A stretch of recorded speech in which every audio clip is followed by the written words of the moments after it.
AFC Asian কাপের বাছাই পর্বের ম্যাচে ঘরের মাটিতে সিঙ্গাপুরের বিপক্ষে 2-1 গোলে হেরে বাফুফের বোধোদয় হয়ে গেছে যে শুধুমাত্র টপ ক্লাস মিডফিল্ডে আসলে হবে না।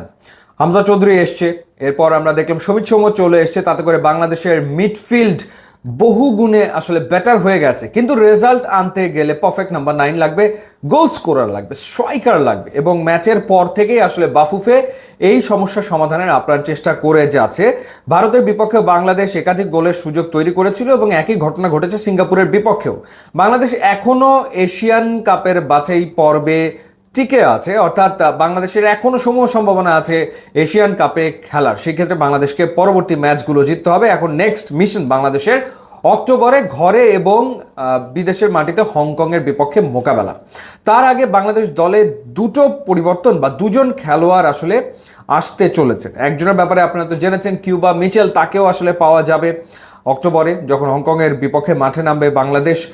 এবং একই সাথে আরেকজনের সাথেও বাফুফে থেকে যোগাযোগ করা হয়েছে, তার নামও আপনারা এর ভেতরে শুনেছেন, জায়ান মোহাম্মদ জুনায়েদ হাকিম, জায়ান হাকিম নামে যিনি পরিচিত।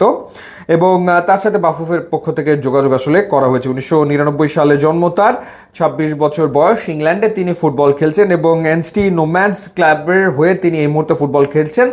সেটা অবশ্য অষ্টম ডিভিশনের একটা দল এবং এবার তার সপ্তম ডিভিশনে খেলার সম্ভাবনা রয়েছে। লাস্ট মৌসুমে তিনি 45টা ম্যাচে 18 গোল করেছেন এবং তার 7টা অ্যাসিস্টও রয়েছে। অর্থাৎ তিনি স্কোর করতে পারেন, তিনি গোল করতে পারেন, সেটা তো আসলে বোঝাই যাচ্ছে।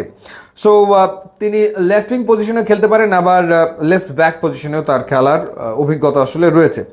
জায়ানের নানা হচ্ছে বাংলাদেশি এবং তার বাড়ি হচ্ছে নোয়াখালীতে। তো সেই নানা বিয়ে করেছিলেন এক স্প্যানিশ নারীকে এবং জায়ানের মা আবার হচ্ছে এন্টিগার বারমুডায় তিনি বিয়ে করেছেন। সো বাবার সূত্রে বারমুডার হয়ে তিনি কয়েকটা ম্যাচ আসলে খেলেছেন।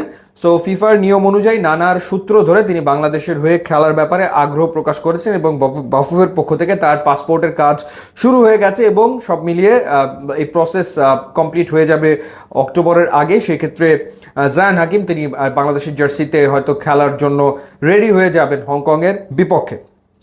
তো তাকে যদি পাওয়া যায় তাহলে যে নাম্বার 9 নিয়ে যে ক্রাইসিস চলমান রয়েছে, সিঙ্গাপুরের বিপক্ষে ম্যাচ শেষ হওয়ার পর থেকে আমরা যে আলোচনাটা করছিলাম যে গোলের সুযোগ তৈরি তো করছে বাংলাদেশ, কিন্তু স্কোর তো আসলে আসছে না, গোল তো আসলে হচ্ছে না। তো সেই জায়গাটাতে তার ইনক্লুশন জায়ান হাকিম এলে ডেফিনেটলি কিছুটা হয়তো ডেফিনেটলি বাংলাদেশ বেটার পারফর্ম করবে। এবং সেই ক্ষেত্রে হংকংয়ের বিপক্ষে আমরা যদি হামজা